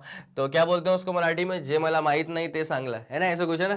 तो Newton's law of cooling states that the rate of loss of heat of a body, ठीक है, the rate of loss of heat of a body is directly proportional to the difference in temperature of the body and the surrounding. अभी हमने तब से किस बारे में बात करी है? इसी बारे में बात करी है. तो हमको लगता है कि यार ये तो हम पहले से जानते थे. अरे नहीं भाई, वो तुमको मैंने पढ़ाया पूरे रिवर्स मैकेनिज्म में. ठीक है, अगर मैं तुम्हारे सामने सबसे पहले ये चीज पुट कर देता ना और फिर तुमको आगे बढ़ाता तो तुम्हारा स्टार्टिंग में फ्लो ब्रेक हो जाता. ठीक है, तो मैंने स्टार्टिंग से क्या करा, एक पानी का एग्जांपल ले रहा हूँ. ठीक है, सराउंडिंग एग्जांपल ले रहा हूँ, सराउंडिंग की जो थर्मल कैपेसिटी वो इनफिनाइट है वो बता रहा हूँ. तो इन सब चीजों से क्या है कि धीरे धीरे कहानी में अपन आगे बढ़ रहे थे और इवेंचुअली हमने कहानी की नब्ज पकड़ ली और आखिरी में समझ में आता है कि यार अब तक जो पढ़ा है ना इसी को तो कहते हैं न्यूटन्स लॉ ऑफ कूलिंग. तो इसमें क्या है कि आप न्यूटन्स लॉ ऑफ कूलिंग को भूलेंगे नहीं. आई मेरी बात समझ? इसको इतने बार सुन लिया है तुमने कि तुम अब न्यूटन्स लॉ ऑफ कूलिंग को नहीं भूल सकते, इसमें तुम्हें फिर रिवीजन की भी जरूरत नहीं पड़नी चाहिए अब तो, ठीक है। चले, तो क्या बोल दिया मैंने, द रेट ऑफ लॉस, वही मैंने कहा था कि अब अपने को क्या ऐसा नहीं मालूम है जो इसमें मालूम चल जाएगा, जे मतलब इतना ही तेज आंगला जो मैंने कहा था अभी। तो Newton's law of cooling states that the rate of loss of heat of a body is directly proportional to the difference in temperature of the body and the surrounding, provided that the difference in the temperature is small, provided that the difference in the temperature is small, temperature का जो difference है ना वो छोटा है, and not more than 40 degree. ये एक नई बात है जो कि तुम्हें लॉ के अनुसार ना लिख देनी चाहिए, तो ये आपका जो स्टेटमेंट है वो काफी प्रेजेंटेबल सा बन जाता है। क्या लिखा हुआ है कि सही बात है, rate of loss of heat of a body is directly proportional to not just temperature of the surrounding or temperature of the liquid या body, it basically depends, the rate of loss of heat of a body depends on the temperature difference between the body and the surrounding, ठीक है, between the body and the surrounding। और given that, ये law तरीके से कब काम करता है, given that the difference in the temperature is not more than 40 degrees, ठीक है, 40 डिग्री से ज्यादा का टेम्परेचर डिफरेंस नहीं होना चाहिए, ठीक है। तो rate of loss of heat bye a body through radiation also depends on, पहली बात तो क्या है, nature of radiating surface and the area of the radiating surface, ठीक है। तो मेरे ख्याल में आप लोगों के दिमाग में ये वाला फंडा बकायदा पूरा क्लियर हो गया होगा, जल्दी इसका स्क्रीनशॉट ले लीजिए।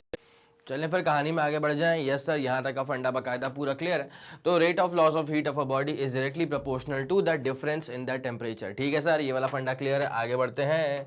अब क्या लिखा है, let a body of mass m, specific heat है s, ठीक है, और टेम्परेचर है t, be kept at a place and temperature of surrounding be T0, ठीक है। तो इस बात को दिमाग में अच्छे से क्लियर कर लो। हालांकि हम लोग इसी डिनोशन को यूज करके आगे बढ़ भी रहे थे, हम लोग इसी डिनोशन को यूज करके आगे बढ़ भी रहे थे कि जो t था ना, ये हम लोग लेके चल रहे थे टेम्परेचर ऑफ द बॉडी, ठीक है। बॉडी की बात की ना कि लिक्विड की, यस सर, बॉडी की बात करिए तो t को हम वैसे भी लेके चल रहे थे as the temperature of the body, और टी नॉट को अपन लेके चल रहे थे as the temperature of the surrounding, T nought को अपन लेकर के चल रहे थे as the temperature of the surrounding, T nought को अपन लेकर के चल रहे थे as the temperature of the surrounding. तो T is the temperature of the body and T not is the temperature of the surrounding. और बॉडी का कूलिंग शुरू होने वाला है, मतलब बॉडी से हीट निकलने वाली है, इसका मतलब बॉडी का टेम्परेचर ज्यादा रहने वाला है और सराउंडिंग का टेम्परेचर जो है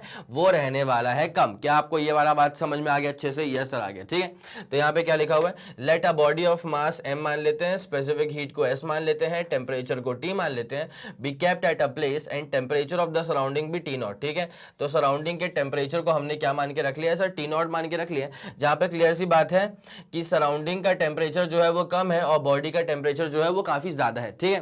तो there will be a loss of heat. तो इस कंडीशन में क्या होने वाला है कि ऑब्वियसली ऐसे सिनेरियो में हीट का लॉस तो होने वाला है, there will be a loss of heat by the body, because body का टेम्परेचर ज्यादा है और सराउंडिंग का टेम्परेचर जो है वो कम है, तो rate of loss of heat तो होना लाजमी है। तो let d Q, d Q का मतलब होगा स्मॉल अमाउंट ऑफ हीट, ठीक है। तो small amount of heat loss by the body in the small time D T. देखो, जब मैं आपसे rate of loss of heat की बात करूंगा, इसका मतलब क्या है? Rate of change of heat, ठीक है। और पहली बात क्या है, rate of loss of heat है ना, अगर लॉस हो रहा है इसका मतलब चेंज नेगेटिव, अगर गेन होता है तो चेंज पॉजिटिव। क्या आपको ये वाली बात समझ में आ रही है? अगर मैं किसी क्वांटिटी में ना चेंज निकाल रहा हूं, ठीक है, और अगर वो क्वांटिटी बढ़ रही होगी तो क्या हो जाएगा? फाइनल वैल्यू बड़ी हो जाएगी, इनिशियल वैल्यू छोटी हो जाएगी। तो चेंज निकालना मतलब फाइनल माइनस इनिशियल करना, मतलब बड़ी वैल्यू में से छोटी वैल्यू को माइनस करना, तो answer is going to be a positive quantity, ठीक है। वहीं पे अगर कोई क्वांटिटी ना डिक्रीज हो रही है, इसका मतलब फाइनल वैल्यू कम है, इनिशियल वैल्यू ज्यादा है, तो जब चेंज निकालेंगे ना तो final value minus initial value, मतलब छोटी वैल्यू में से बड़ी वैल्यू को माइनस करेंगे तो answer is for sure going to be negative, ठीक है। तो if something is undergoing loss तो उसका चेंज नेगेटिव है, and if something is undergoing profit तो उसका चेंज पॉजिटिव है, ठीक है। आगे बात समझ? यस सर, आगे बात समझ में, ठीक है। तो according to Newton's law of cooling, अब इसके बाद ना यहाँ से एक डेरिवेशन का बहुत इंपॉर्टेंट सा हिस्सा शुरू हो जाता है, तो मैं चाहूंगा कि पहले आप इसका स्क्रीनशॉट ले लें, उसके बाद डेरिवेशन तो मैं आपको खुद से ही पूरा परफॉर्म करके दिखाने वाला हूँ, ठीक है। यस सर, ये वाला फंडा तो पूरा क्लियर हो चुका है। अब डेरिवेशन को जरा देख लिया जाए, ठीक है, डेरिवेशन को जरा देख लिया जाए तो जरा गौर करेंगे। तो rate of loss of heat, derivation यहां से स्टार्ट होता है न्यूटन्स लॉ ऑफ कूलिंग का, ठीक है। तो rate of loss of heat is basically directly proportional, ठीक है, rate of loss of heat जो है ना, this is basically directly proportional to the temperature difference. Rate of loss of heat जो है ना, this is directly proportional to the temperature difference. It is directly proportional to the temperature difference. और ये temperature difference किसके बीच का होगा sir? Temperature difference between the body and the surrounding. ठीक है, temperature difference between the body and the surrounding, between the body and the surrounding. Surrounding और body के टेम्परेचर डिफरेंस पे डिपेंड करेगा rate of loss of heat. ठीक है, अब जरा कहानी को अपन यहां से ना शुरुआत देते हैं। तो देखो भैया, rate of loss of heat, तो पहली बात तो देखो माइनस डी क्यू का मतलब क्या, डी क्यू का मतलब क्या होता है? Change of heat. ठीक है, और माइनस डी क्यू का मतलब क्या होता है कि चेंज नेगेटिव है, मतलब हीट में लॉस हो रहा है। बिल्कुल सही बात है सर, बॉडी अगर ठंडी होगी तो हीट में लॉस तो होगा ना। And that is also with respect to time, and that is also with respect to time. तो अगर मैंने rate of loss of heat का ये शब्द यूज किया, इसका मतलब मुझे डिवाइड तो करना ही पड़ेगा टाइम से, बिकॉज रेट निकालने के लिए you have to divide it by time. ठीक है, चलिए सर, तो rate of loss of heat is basically directly proportional to, किसके प्रोपोर्शनल था? टेम्परेचर डिफरेंस के ना। तो टेम्परेचर डिफरेंस निकालना है तो high temperature minus lower temperature. High temperature तो बॉडी का है और लो टेम्परेचर तो सराउंडिंग का है। ठीक है, ये वाली बात क्लियर हो गई है क्या? यस सर, ये वाला फंडा पूरा क्लियर हो चुका है। अब मैं जरा आपको एक बहुत ही प्यारी सी बात बताऊं। देखो होता क्या है ना, स्पेसिफिक हीट पे तो आपको मिलेगा एक पूरा डेडिकेटेड लेक्चर प्लेलिस्ट के अंदर। जो हीट होती है ना, वो किन किन चीज़ों पे डिपेंड करती है? देखिए, हीट डिपेंड करती है मास ऑफ द बॉडी के ऊपर। सही बात है सर, ज़्यादा मास होगा ज़्यादा हीट लिबरेट होगी। ठीक है, स्पेसिफिक हीट पे डिपेंड करती है। और उसके बाद डिपेंड करती है sir temperature of the body पे। अगर बॉडी का टेम्परेचर बहुत ज़्यादा है, इसका मतलब बॉडी के पास हीट कॉन्टेंट बहुत ज़्यादा है, और बॉडी का अगर टेम्परेचर कम है, इसका मतलब उसके अंदर हीट कॉन्टेंट भी कम है। ठीक है, तो ये अपने पास में होता है basic general formula, Q is equals to MST के बराबर। ठीक है, अगर Q is equals to MST है ना, तो फिर अपन क्या कर सकते हैं, इसी इक्वेशन में Q की जगह पे MST पुट कर देंगे, तो माइनस डिफरेंशिएशन तो चलेगा। ठीक है, इसमें कोई दो राय नहीं है, डिफरेंशिएशन तो चलेगा। बस Q की जगह पे क्या आ जाएगा सर? MST आ जाएगा। Q की जगह पे क्या आ जाएगा सर? Q की जगह पे आ जाएगा MST। ठीक है, and this is basically directly proportional to क्या हो जाएगा सर? ये हो जाएगा T माइनस टी नॉट। ये वाली बात समझ में आ गई है क्या? यस सर, तो माइनस डिफरेंशिएशन ऑफ Q की जगह पे MST, it is proportional to क्या हो जाएगा sir? T minus T naught. ठीक है, अब एक अपन काम कर सकते हैं, बताऊं क्या कर सकते हैं, मेरी बात सुनना। तो यहाँ पे पहले एक काम करो, इसको मत छेड़ो अभी। तो माइनस डिफरेंशिएशन ऑफ MST था, तो MST रहने देना, इक्वल टू लगा देना। तो यहाँ पे क्या होता है, इक्वल टू लगाओगे ना, तो here comes a proportionality constant. जैसे आप इक्वल टू लगाओगे ना, तो यहाँ पे इंट्रोडक्शन होगा एक प्रोपोर्शनैलिटी कांस्टेंट का, K का, और उसके बाद यहाँ पे क्या हो जाएगा सर? ये हो जाएगा T माइनस टी नॉट। ठीक है, K के बाद क्या हो जाएगा sir? T minus T not. यहाँ तक का फंडा पूरा क्लियर है? यस सर, यहाँ तक का फंडा बाकायदा पूरा क्लियर है। ठीक है, अब अपन जरा यहाँ से कहानी में आगे बढ़ते हैं, जरा गौर, अच्छे से गौर फरमाते हुए चलिएगा। ठीक है, मैं आपसे क्या बोलना चाह रहा हूँ, देखो यहाँ पे ना जो K था, this is just a proportionality constant, इसमें और कुछ इसके बियॉन्ड है भी नहीं। ठीक है, तो मैं एक बार इसको लिख देता हूँ कि ये एक प्रोपोर्शनैलिटी कांस्टेंट है। अब इसमें थोड़ा सा खेल होने वाला है, तभी तो मैं इसको इतना जिक्र में ले रहा हूँ। तो this is right now, this is a proportionality constant. ठीक है, अरे बोलो हाँ कि ना? ठीक है, अब जरा गौर करना क्या होता है ना, यहाँ पे आपको m इंटू एस दिखाई दे रहा है ना, तो m is the mass, s is the specific heat. तो अगर मैं इस m और s को, ये भी बाकायदा कांस्टेंट ही है, अगर मैं उसको k के नीचे फेंक दूंगा ना, तो k भी एक कांस्टेंट था, प्रोपोर्शनैलिटी कांस्टेंट, और m इंटू एस भी एक कांस्टेंट था। तो जब मैं प्रोपोर्शनैलिटी कांस्टेंट के नीचे ms को फेंक दूंगा ना, तो ये फिर एक नया कांस्टेंट बन जाएगा। ठीक है, ये बन जाएगा फिर एक नया सा कांस्टेंट। ठीक है, कोई दिक्कत नहीं है। तो माइनस क्या हो जाएगा अपने पास में? ये अपने पास हो जाएगा minus rate of loss of temperature, rate of fall of temperature. ठीक है, इज इक्वल्स टू क्या होने वाला है अपने पास? छोटा वाला K था, और इसको अपन डिवाइड कर देंगे MS से। ठीक है, छोटा वाला K था, इसको अपन डिवाइड कर देंगे किससे सर? MS से डिवाइड कर देंगे। और उसके बाद यहाँ पे क्या बच रहा है? T माइनस टी नॉट तो बच ही रहा है, तो अपन इसको लिख देंगे सर, ठीक है, T माइनस कर देंगे अपन क्या सर? T naught. ठीक है, यहाँ तक का मसला पूरा क्लियर है? यस सर, बाकायदा जानदार शानदार तरह से क्लियर है। ठीक है, अब जो आपको K अपॉन MS दिख रहा है ना, मैं आपको एक बात क्लियर कर दूं कि ये एक अनदर कॉन्स्टेंट है। देखो के तो पहले से ही प्रोपोर्शनलिटी कांस्टेंट था, एम भी कांस्टेंट है मास, एस भी कांस्टेंट है स्पेसिफिक हीट, तो इस लिहाज से ना ये जो के अपॉन एम एस है ये एक नया कांस्टेंट हो जाएगा। ठीक है, तो इसको अपन कैसे लिखेंगे, तो मैं इसको यहाँ पे लिख देता हूँ ग्रीन कलर से। ठीक है, क्या लिखना है सर इसके अंदर, जो छोटा वाला के है, मैं ये छोटा वाला के बना रहा हूँ तब से, तो K upon M S is another constant. ये जो के अपॉन एम एस आपको नजर आ रहा है ना, ये एक नया कांस्टेंट है, अनदर कांस्टेंट। ठीक है, अब ये जो अनदर कांस्टेंट है, क्या मैं इसको, ये जो अनदर कांस्टेंट है, क्या मैं इसको कैपिटल के लिख सकता हूं?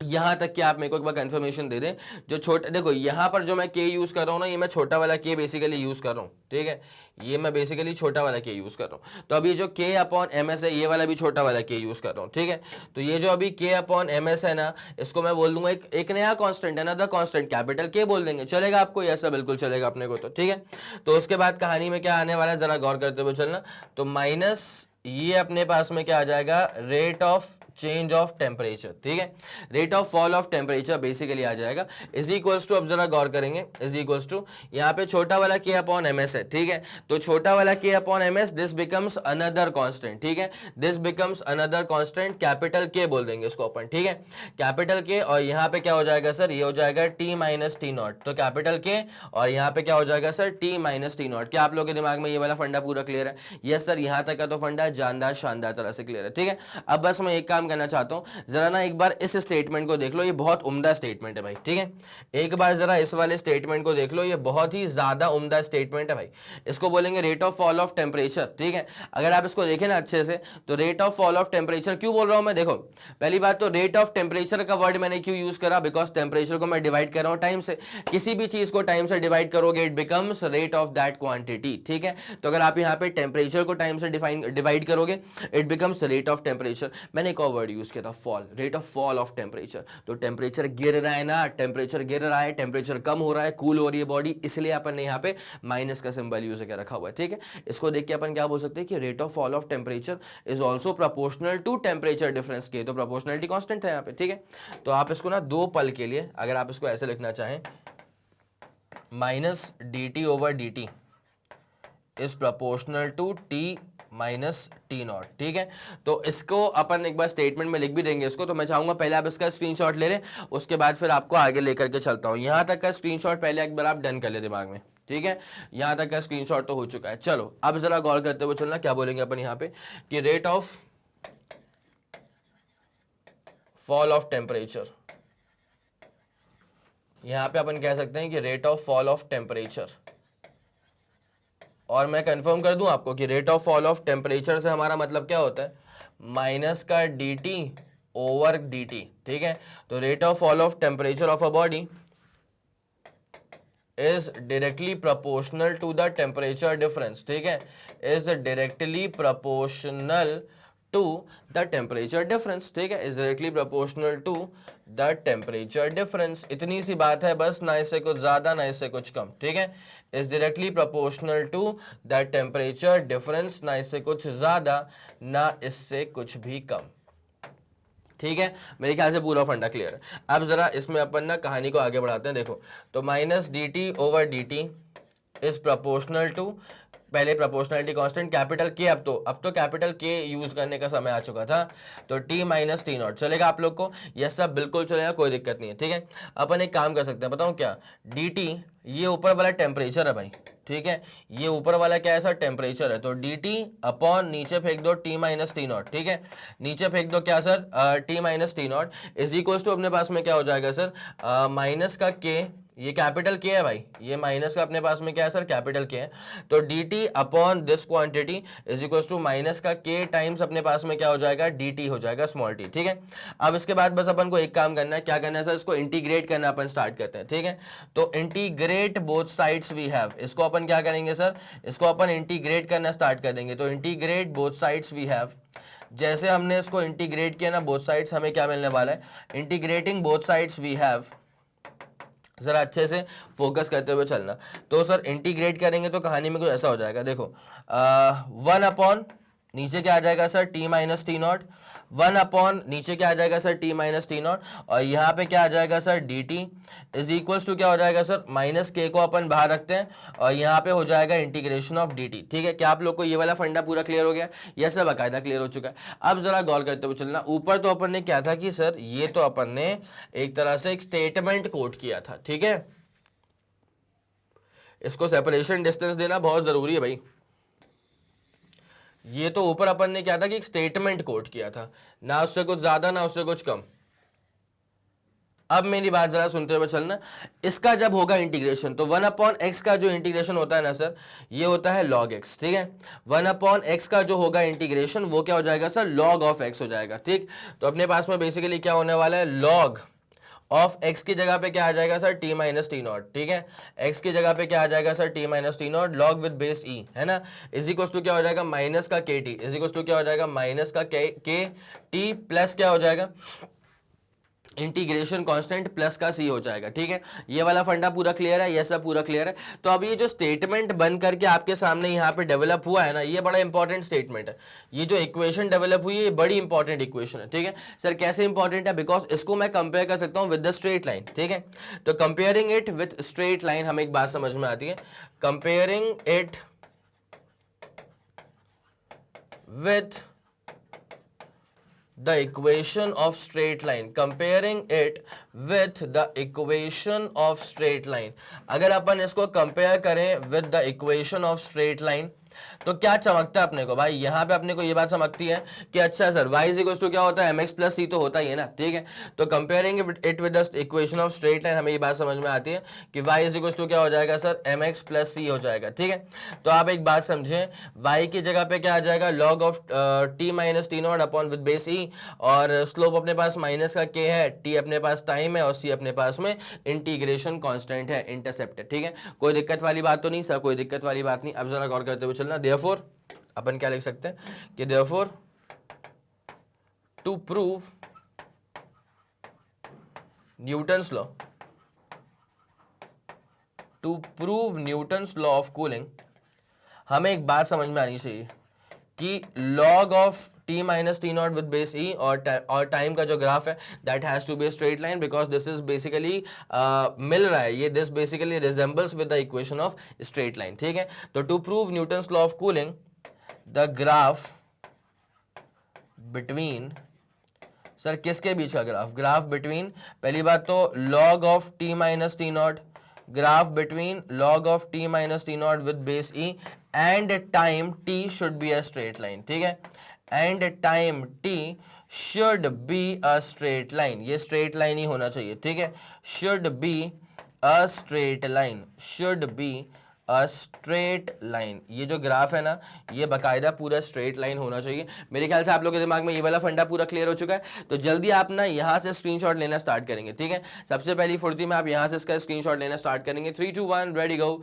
सुपर क्लियर, सुपर डन, और उसके बाद फिर आप यहां तक पहुंच जाएंगे। ठीक है, जल्दी इसका स्क्रीनशॉट लीजिएगा, उसके बाद फिर कहानी में आपको आगे लेकर के चलते हैं। ये वाला फंडा क्लियर हो चुका है, यस सर ये वाला फंडा क्लियर हो चुका है, और इसका आप लोगों ने स्टेटमेंट अगर नहीं लिखा था तो ये स्टेटमेंट लिखिए, फिर आपको आगे लेकर के चलते हैं। जल्दी करना प्लीज, चलें फिर कहानी में आगे बढ़े। यस सर, यहाँ तक का फंडा बाकायदा पूरा क्लियर है। तो यहाँ पे अपन ने न्यूटन्स लॉ ऑफ कूलिंग का ना जो प्रॉपर इंटीग्रेशन से स्टेटमेंट निकलना था, जो एक्सप्रेशन निकलना था, वो अपन ने डिराइव करके रख लिया। ठीक है, चलें अब उसके बाद क्या था, हाँ यहाँ तक तो अपन पहुंच चुके थे, यहाँ तक कोई दिक्कत वाली बात नहीं है। अब क्या है ना, इसमें अपन थोड़ा सा आगे और भी जा सकते हैं। कैसे सर, देखें अभी हम लोगों ने क्या चीज फिगर आउट कर ली थी कि rate of fall of temperature, क्या कहा था हमने कि जो rate of fall of temperature है this is basically proportional to, तो अब तो मैं इक्वल टू लगा सकता हूँ टेम्परेचर डिफरेंस, बोले तो t माइनस टी नॉट आ चुका था। ठीक है, मेरे ख्याल में आप लोग के दिमाग में ये वाला फंडा तो बाकायदा क्लियर हो ही चुका था, है ना, यहाँ तक कोई दिक्कत आप लोग को ऐसा नहीं लग रही थी। तो अब एक काम करेंगे, dt अपॉन यहाँ पे अपने पास में क्या आ गया sir, t minus T nought आ चुका था, इज इक्वल्स टू माइनस को वहां फेंक देना, तो माइनस का k टाइम्स क्या हो जाएगा सर, dt हो जाएगा। ठीक है, अब एक काम करो, इसको ना यहीं से इंटीग्रेट करना स्टार्ट कर दो। ठीक है, इसको एक काम करो, यहाँ से इंटीग्रेट करना स्टार्ट कर दो, तो इंटीग्रेट कर दो इसको बोथ साइड्स। ठीक है, तो जैसे ही हम इसका इंटीग्रेशन कर देंगे ना बोथ साइड्स, तो हमारे पास में क्या आने वाला है, जरा गौर फरमाएंगे। तो अपने पास में सर ये आने वाला है वाइट से करते हैं इसको, वाइट से, ठीक है। तो क्या आने वाला अपने पास में sir, 1/t minus T naught, और यहाँ पे क्या हो जाएगा dt, इसका चलेगा proper integration, is equal to क्या हो जाएगा, माइनस का k हो जाएगा, और यहाँ पे चलेगा इसका प्रॉपर इंटीग्रेशन, ठीक है। चलें, कोई दिक्कत वाली बात तो नहीं है। यस, यहाँ तक का फंडा पूरा क्लियर है। अब लिमिट्स लगाते हैं। देखो भैया लिमिट क्या होती है ना यहाँ पे, तो जैसे मान लीजिए अगर मैं लोअर लिमिट की यहाँ पे बात करूँ तो फिर टाइम की लोअर लिमिट 0 है जब टेम्परेचर अपने पास में T1 है, और टाइम की अपर लिमिट अपने पास में T है जब अपने पास में टेम्परेचर जो है ना सर वो T2 के बराबर है। बोलो कोई दिक्कत तो नहीं है। यस सर, यहाँ तक का फंडा बाकायदा पूरा क्लियर है अच्छे से, ठीक है। अब एक काम करते हैं, 1/x का वैसे भी जो इंटीग्रेशन होता है वो होता है log x। क्या बोला मैंने, 1/x का वैसे भी जो इंटीग्रेशन होगा वो क्या हो जाएगा सर, log ऑफ x के बराबर हो जाएगा। तो अपन इसको ऐसे कर लेते हैं, log ऑफ अपन कर लेते हैं इसको t minus T naught, log of t minus T not is equal to क्या हो जाएगा, माइनस का k हो जाएगा, और उसके बाद में अपने पास में क्या है, dt का इंटीग्रेशन जो है ना सर वो तो आ जाएगा t के बराबर, ठीक है। ये वाला मसला पूरा क्लियर है आप लोग के दिमाग में, यस ये वाला मसला पूरा क्लियर है अपने दिमाग में। तो यहाँ पे dt का इंटीग्रेशन t तो आ गया है, लेकिन लिमिट्स अभी लगाना इसमें बचा हुआ है, ठीक है। अब इसमें भी अपन क्या करेंगे ना भाई, log x तो हो ही जाएगा, लेकिन इसमें भी लिमिट्स अभी भी लगाना जो है वो बचा हुआ है। तो जरा गौर करेंगे, यहाँ पे 0 से t तक की लिमिट्स है, यहाँ पे t1 से t2 तक की लिमिट्स है, ठीक है। ये वाला मसला पूरा क्लियर है, ऐसे वाला मसला बाकायदा पूरा क्लियर है, ठीक है। अब इसको अपन सॉल्व कैसे करते हैं तो जरा देखते हुए चलना। अपर लिमिट माइनस करना पड़ेगा लोअर लिमिट, ठीक है। तो अपर लिमिट करेंगे तो क्या हो जाएगा, log विथ बेस ई चल रहा है, ये नेचुरल लॉग है, log विथ बेस ई। तो पहले अपर लिमिट पुट करते हैं तो t2 माइनस टी नॉट, ठीक है। अपर लिमिट माइनस करेंगे तो लोअर लिमिट हो जाएगा, तो log विथ बेस ई, और लोअर लिमिट क्या हो जाएगा sir, t1 minus T naught, ठीक है, इज इक्वल टू क्या हो जाएगा, माइनस के, और यहाँ पे क्या हो जाएगा सर, अपर लिमिट माइनस क्या हो जाएगा सर, लोअर लिमिट। क्या आप लोग के दिमाग में ये वाला फंडा पूरा क्लियर है, ऐसा बकायदा पूरा क्लियर है, ठीक है। तो log m minus log n करेंगे ना तो ये अपने पास में क्या आ जाएगा, log विद बेस e। अब log m minus log n है तो log of m by n हो जाएगा, ठीक है। क्या हो जाएगा सर, ये log of m by n हो जाएगा। तो t2 minus T not upon क्या हो जाएगा सर, t1 माइनस का T not is equals to अपने पास में क्या आ जाएगा, माइनस का k टाइम्स t आ जाएगा, ठीक है। क्या आप लोग के दिमाग में ये वाला फंडा पूरा क्लियर है तरीके से? एक बार बस मुझे यहाँ तक का आप कंफर्मेशन दे दीजिएगा कि आप लोग के दिमाग में यहाँ तक का फंडा बकायदा पूरा तरीके से क्लियर आउट हो चुका है, ठीक है। अब एक काम करते हैं अपन ना, अगर एक माइनस यहाँ पे लेकर के आ जाएंगे तो उससे बेसिकली क्या हो जाएगा, जरा गौर करो, log with base e। Now denominator will become numerator and numerator becomes denominator, तो t2 माइनस टी नॉट, ठीक है, इज इक्वल्स टू माइनस वहां आ गया इसलिए ऐसा अदला बदली हो गई, तो k इंटू टी रहेगा, ठीक है। ये log विद बेस e के साथ था, अगर आप, ये नेचुरल लॉग है basically, log with base e का मतलब क्या होता है, नेचुरल लॉग। अब अगर आप इसको ना log विद बेस 10 में कन्वर्ट करना चाहते हैं तो कुछ नहीं करना है, बस एक मल्टीप्लीकेशन फैक्टर 2.3026, ठीक है, बस एक मल्टीप्लिकेशन फैक्टर यहाँ पे आपको चिपका देना पड़ेगा, ठीक है। जैसे आपने 2.303 भी कहते हैं, कोई दिक्कत वाली बात नहीं है, 2.303 भी कहते हैं कई दफा, तो 2.3026 टू बी वेरी प्रिसाइज। तो जैसे आपने इसको मल्टीप्लाई कर दिया तो सब कुछ सेम रहेगा, सब कुछ सेम रहेगा, t1 माइनस टी नॉट, और यहाँ पे क्या हो जाएगा sir, t2 minus T not. Right में भी कोई दिक्कत वाली बात नहीं है, केटी ही रहेगा।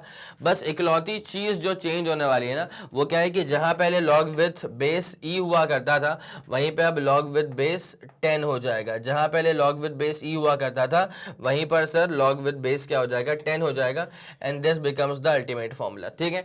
तो उस डेरिवेशन का जहां पे अपन ने एंडिंग करा था ना उसके बियॉन्ड भी आप इस डेरिवेशन को आगे लेकर के बढ़ सकते हैं, log तक की कहानी यहां तक भी पहुंच सकती है, ठीक है। क्या आप लोग के दिमाग में ये वाला फंडा बकायदा पूरा क्लियर हो चुका है? यस सर, ये वाला जानदार शानदार तरह से क्लियर आउट हो चुका है, ठीक है। और उसी चीज को अपन ने यहाँ पर भी लिख करके रखा हुआ था for Newton's law of cooling. तो thus Newton's law of cooling also states that the rate of fall of temperature of a body is directly proportional to difference of temperature between the body and the surrounding. ये जो अपन यहाँ पे लिख के रखा है ना, ये क्या था, rate of fall of temperature is directly proportional to difference in temperature. अरे इक्वल टू लगा दिए तो प्रोपोर्शनलिटी कांस्टेंट के आ गया, ठीक है। लेकिन इवेंचुअली बात क्या है कि rate of fall fall of temperature proportional तो टेम्परेचर डिफरेंस के ही है ना, और टेम्परेचर डिफरेंस भी क्या है यहाँ पे, तो temperature of the body minus temperature of the surrounding, that itself is the temperature difference. क्या बोला मैंने, temperature of the body minus temperature of the surrounding, that itself is the temperature difference. मेरे ख्याल में आप लोगों के दिमाग में ये वाला फंडा बखूबी, बहुत ही खूबसूरती के साथ अच्छे से दिमाग में क्लियर आउट हो चुका होगा। तो मैं चाहूंगा जल्दी आप इसका पूरे का स्क्रीनशॉट लेना, उसके बाद ही फिर अपन कहानी में यहां से स्टेटमेंट पे आते हैं। ठीक है, अब तो बस खत्म पे आ गया, कोई दिक्कत नहीं है। हो गया ना पूरा फंडा क्लियर? यस सर, बकायदा पूरा फंडा क्लियर हो गया, कोई दिक्कत वाली बात यहां तक नहीं है। ठीक है, चलिए, तो does Newton's law of cooling also states that the rate of fall of temperature of a body is directly proportional to the difference of temperature between the body and the surrounding, provided that वही बात है कि temperature difference is not more than 40 degree, temperature difference 40 degree से ज्यादा नहीं होना चाहिए। ऐसा पता है हर लॉ में ना कुछ ना कुछ ऐसी कंडीशन होती है, जैसे ओम्स लॉ आपको अगर याद हो 10th क्लास का, वहां पे क्या था कि current flowing through a wire is directly proportional to the temperature, to the potential difference. ठीक है, टेम्परेचर नहीं, potential difference at normal temperature, constant temperature, pressure वगैरह। ठीक है, तो वो सब एक लिमिटेशन लगा दी जाती है कि भैया हर जगह वैलिड नहीं है, ऐसा कुछ सिनेरियो बनाओ तब जाकर के सटीक तरह से काम करता है। तो वैसे ही यहाँ पर कि rate of fall of temperature proportional तो है टेम्परेचर डिफरेंस के, प्रोवाइडेड दैट जो टेम्परेचर डिफरेंस है वो 40 डिग्री से ज्यादा नहीं होना चाहिए। ठीक है, ये वाला मसला पूरा क्लियर है? Yes sir. तो यहां तक था अपने पास न्यूटन्स लॉ ऑफ कूलिंग। उम्मीद करता हूं कि आपको हर एक बात बहुत ही जानदार शानदार तरह से समझ में आई होगी। ठीक है, अगर आपको लगता है कि इस वीडियो ने आपकी हेल्प करी है तो बनता ये है कि आप इस वीडियो को लाइक करेंगे, उसके बाद इस वीडियो को फैला दो अपने सारे मित्र मंडल में। सबको ये बात मालूम चल जानी चाहिए कि मैग्नेट ब्रेन्स के चैनल पर प्लेलिस्ट में फिजिक्स में क्या क्या शानदार चीजें ऐड हो चुकी हैं और क्या जबरदस्त चीजें आप तक और भी जल्द से जल्द पहुंचने वाली हैं। ठीक है, अगर आपका कोई भी फीडबैक है या सजेशन है, तारीफ है या बुराइयां हैं या जो कुछ भी है, तो बड़ी प्यार भरे शब्दों में अपनी सारी बातें आप मुझ तक पहुंचा सकते हैं यूजिंग द कमेंट सेक्शन। ठीक है, मैं और मेरी पूरी टीम सुपर एक्टिव रहती है, हम लोग बकायदा पूरे कमेंट्स को चेक करते हुए चलते हैं कि अच्छा इस वीडियो पे क्या फीडबैक आ रहे हैं, क्या कमेंट्स आ रहे हैं, क्या सजेशंस आ रहे हैं। बिकॉज आपके फीडबैक पे काम करके, आपके सजेशंस पे काम करके ही होता क्या है, टू बी वेरी ऑनेस्ट, कि वीडियोस की जो क्वालिटी है ना वो इस टॉप नॉच लेवल तक पहुंचती है और फिर हम आप तक इसको डिलीवर कर पाते हैं। आई मेरी बात समझ में?